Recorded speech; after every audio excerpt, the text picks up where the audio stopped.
വനിതകളോടുള്ള സ്നേഹം കൊണ്ടല്ല, അധികാരത്തിനുള്ള കുറുക്കുവഴിയാണ് ബി.ജെ.പിയുടെ വനിതാ ബിൽ സ്നേഹമെന്ന് മഹിളാ കോൺഗ്രസ് മുൻ സ്റ്റേറ്റ് ജനറൽ സെക്രട്ടറി സുഭാഷിണി.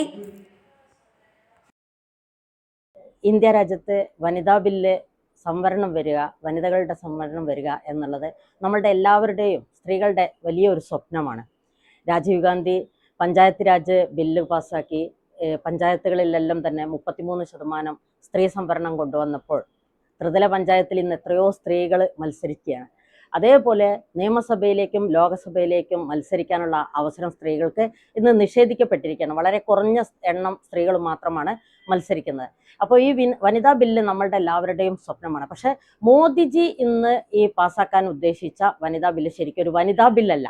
അത് 2029 തെരഞ്ഞെടുപ്പ്, പാർലമെന്റ് തെരഞ്ഞെടുപ്പിനെ മുന്നിൽ കണ്ടുകൊണ്ട് ബി.ജെ.പി. സർക്കാർ വീണ്ടും ഭരണത്തിൽ വരുന്നതിന് വേണ്ടി ഒരു മെനഞ്ഞെടുത്ത ഒരു ബില്ലാണ് എന്ന് നമുക്ക് പറയാൻ കഴിയും. കാരണം അതിൻ്റെ ഉദ്ദേശശുദ്ധി നമ്മൾ ചിന്തിക്കുമ്പോഴാണ് അതിൻ്റെ യഥാർത്ഥ വശം നമുക്ക് മനസ്സിലാവുന്നത്. ഇവിടെ ഇന്നിപ്പോൾ പാർലമെന്റിൽ 543 സീറ്റുകളാണ് മൊത്തത്തിൽ പാർലമെന്റിലുള്ളത്, മെമ്പർമാരാണ് ഉള്ളത്.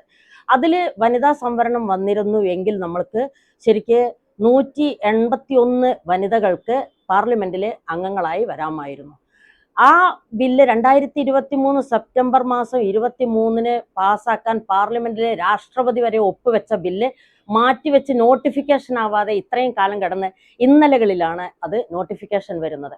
ആ നോട്ടിഫിക്കേഷൻ വന്നതനുസരിച്ച് ഇപ്പോൾ പറയുന്ന മോദി പറയുന്നത്, അല്ലെങ്കിൽ ബി.ജെ.പി. ഗവൺമെന്റ് ഇന്ന് മുന്നിലേക്ക് വെക്കുന്നത് 543 സീറ്റിൽ നിന്ന് അത് 850 സീറ്റായി മാറുന്ന രീതിയിലേക്കാണ് പറയുന്നത്. അപ്പോൾ കേരളത്തിലെ സീറ്റുകളുടെ എണ്ണം വർദ്ധിക്കുന്നത് വെറും 3 സീറ്റാണ് വർദ്ധിക്കുന്നത്. ഇത് തമിഴ്നാടിനെ സംബന്ധിച്ചും കർണാടകയെ സംബന്ധിച്ചും തെക്കൻ സംസ്ഥാനങ്ങളെ സംബന്ധിച്ചൊക്കെ വളരെ കുറഞ്ഞ എണ്ണം മാത്രം പാർലമെന്റ് സീറ്റുകൾ വർദ്ധിക്കുന്ന രീതിയിലും, എന്നാൽ ബീഹാർ, ഉത്തർപ്രദേശ്, ഡൽഹി പോലെയുള്ള, കാശ്മീർ പോലെയുള്ള കേന്ദ്രഭരണ പ്രദേശങ്ങളിൽ വലിയ ജനസംഖ്യ കൂടുതലുള്ളതിനാൽ സീറ്റുകളുടെ എണ്ണം ക്രമാതീതമായി വർദ്ധിച്ച് വലിയൊരു സംഖ്യയിലേക്ക് പോവുക. ഡീലിമിറ്റേഷൻ എന്നത് 3 ബില്ലുകൾ ഇവർ പാസ്സാക്കിയിട്ടുണ്ട്. അതിൽ ഈ ഡീലിമിറ്റേഷൻ എന്നത് വരുന്നത് നമ്മൾ ശരിക്കും അതിർത്തികൾ എന്ന് നോക്കുന്നതിടത്ത് ഇവിടെ പറയുന്നത് ജനസംഖ്യയുടെ അടിസ്ഥാനത്തിൽ പാർലമെന്റ് മെമ്പർമാരുടെ എണ്ണം വർദ്ധിപ്പിക്കുക. അങ്ങനെ ആകുമ്പോൾ 850 പാർലമെന്റ് മെമ്പർമാർ വരും എന്നാണ് ഇപ്പോൾ മോദി കൊണ്ടുവന്ന ബില്ലിൽ പറയുന്നത്. അത് ഒരിക്കലും ശരിയല്ലല്ലോ.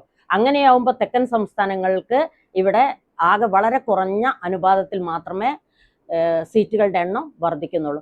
അതിൻ്റെ ഉദ്ദേശം എന്താണെന്ന് ചോദിച്ചാൽ, ഉത്തർപ്രദേശ് പോലെയുള്ള എല്ലാ കാലത്തും ബി.ജെ.പി. ജയിച്ചു പോകുന്ന സംസ്ഥാനങ്ങളിൽ വലിയൊരു അനുപാതത്തിൽ എണ്ണം വർദ്ധിക്കുമ്പോൾ അവിടുന്ന് സുഖസുന്ദരമായിട്ട് 2029 ജയിച്ചു പോകാം എന്ന ഒരൊറ്റ ലക്ഷ്യം വെച്ചുകൊണ്ടാണ് മോദി ഈ ബില്ല് പാസ്സാക്കാൻ ശ്രമിക്കുന്നത് എന്നതാണ് നമ്മൾ മനസ്സിലാക്കുന്നത്.